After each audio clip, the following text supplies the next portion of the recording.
Hello and welcome to the Upgrade School Marketing Podcast, a podcast for busy school marketers. I am Matt Soul. I'm the marketing director at Chapel Hill Chauncey Hall School. And I'm Angie Ward. I'm the founder of Enroll Media Group, a digital marketing agency for schools. Hello, and so today we're going to be jumping right in because this is a different sort of episode that we haven't done yet before, but we've been wanting to do these mini episodes on really specific topics and just give a few minutes or aiming at 5 minutes about to just try to get right to a really specific topic and give you some information. And this one's a great one because not only do we have information and it's something really important coming up, but we also have some resources online that we can point you towards to help you with this. So today, Angie, what are we talking about today? Well, there's some pretty big news when it comes to digital marketing, and that is Google Analytics, as we know it, is changing for good. So effective July 1st, 2023, the Universal Analytics property that we've all come to know and love is going away, and it's getting replaced by Google Analytics 4, the latest iteration of Google Analytics, also known as GA4. Great. Okay, so we're talking Google Analytics, updating GA4, something that if your school is connected to that, you're probably getting some emails saying deadlines are coming. So let's get right into it. So I know you just did a very quick intro on GA4, but so what is it and why is it important for schools to update to GA4? Yeah, well, Google Analytics is, a free analytics tool that's on the majority of websites out there. It's been around for, a couple decades at this point. But what's happening is that in an effort to provide more meaningful data to marketers while still being privacy centric to the users, Google is now moving to this new property. And so what's important for schools to know is that they need to keep their existing Universal Analytics account and their Google Analytics account. But what they're doing is creating a new property within that account. And this new GA4 property can run simultaneously with Universal Analytics. But then once July 1 hits, Universal Analytics is going to stop recording, and you need to be looking at the GA4 data from that point forward. Okay, so that deadline is coming up July 1st. So why do you need to update? So I guess, what is the biggest change data-wise that you're going to get by updating to GA4? Well, there's a lot of really cool metrics being recorded in GA4, and one of the things I love is the engagement data. So something like, bounce rate, for example, is going away. And it's being replaced by engagement rate, which I think is much more meaningful. So engagement rate is, recording how many events a user's taking on a site and sort of assigning a Google algorithm to it to determine how engaged they are. And so this is just one of the things that's, I think, more valuable than being able to determine, okay, this person came to my website. What did they do? They left, maybe they visited other pages, and then the marketers sort of left interpreting what was good and what was bad. So Google is now using machine learning and AI to really determine, okay, what is their engagement on this website and giving that a score, which is actually really meaningful for marketers. There's a lot of other cool things right within GA4, but engagement rate is definitely one of the things you're going to see. And I've been using Google Analytics 4 for about 2 years now, and I've really come to love that metric. Great. Okay. Engagement rate. And so if you're a school using Google Analytics, how do you check to see if you are currently up to date? How do you know if you are up to date or not?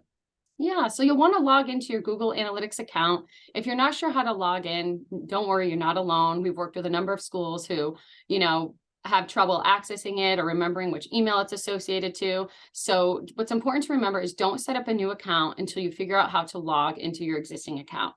And then once you're in there, accounts is on the left when you're in sort of the admin panel. Accounts are on the left, and then there's properties in the middle. And you'll see your UA dash property there in the middle, and then you'll want to click to see if you have a GA4 property ID. And that measurement ID starts with G, so it would be G dash. And if you don't have one set up there, you'll probably get an alert from Google that says it's time to move to GA4. So that's the first thing to do, is make sure that you don't already have one set up. If you don't, then it's really simple to just follow the prompts to set up Google Analytics 4 property within your existing account. And don't forget, once you've set it up in your account, to actually place that measurement ID on your website. So it does not automatically start recording unless you place that new measurement ID on your website. So that's an important step. So I've seen a number of schools set it up within Google Analytics. They've set up that GA4 property, but if you don't paste that data stream measurement ID on your site, no data is going to collect. So that's really kind of the most critical piece here, to make sure you not only have it, but make sure it's actually recording.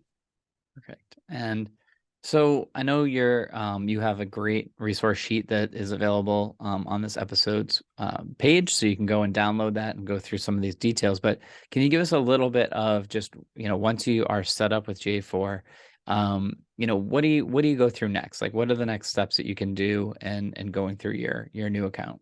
Yeah, so whether you're just setting it up fresh today or you've set it up a year ago, there's a number of things you want to double check. And so everything from making sure you're excluding internal IP traffic on campus. You want to configure your domains if you have multiple subdomains or microsites that you want to be tracking. You'll also want to open up your data retention window to 14 months versus the default, which is only 2 months. If you're running Google Ads, you'll want to link that account. If you have Google Search Console set up, you'll want to link that. So those are SEO and PPC tools. So there's some, configurations and settings you really want to do right away, as soon as you can, to really make sure that that data you're tracking is optimized, and so that you can get the most out of it. And we'll leave a guide, some steps here in the show notes, as Matt mentioned. So it's a great little checklist to make sure you're setting it up properly, some of the settings that you want to update right away. So hopefully that'll be helpful for you guys to get going. And then once all of that's set up, you can start learning all the fun reports that are available in GA4. And there's a lot of reports that you can pull that are really meaningful for school marketers. So we'll throw our favorites in that guide for you as well. Awesome. Thank you, Angie. And then finally, so if a school is, checking this out, they download the guide and go through, but they still want some help, can schools get help setting this up and getting running? Absolutely. Yeah, Enroll Media Group's helped over 100 schools so far get up to speed with GA4. It is a service we are offering for a limited time. You can check out enrollmediagroup.com/analytics, and you can check out our mini analytics service there to help you get started. Awesome. All right. And there's our mini quick episode. I know there's a lot there, so definitely check out the guide to download on the episode notes. But Angie, thank you for sharing all that and putting all that together. Of course. It's so great to talk about this. I love Google Analytics, and I hope that our viewers find this valuable. Would love to hear from you guys too, on your thoughts on Google Analytics 4 and how it's working for your school. Great. Yeah, and any other episode, if you have any ideas on a mini episode you'd like to see, any other topics you'd like to cover on a short episode, let us know. So thank you so much. We'll see you See you next time.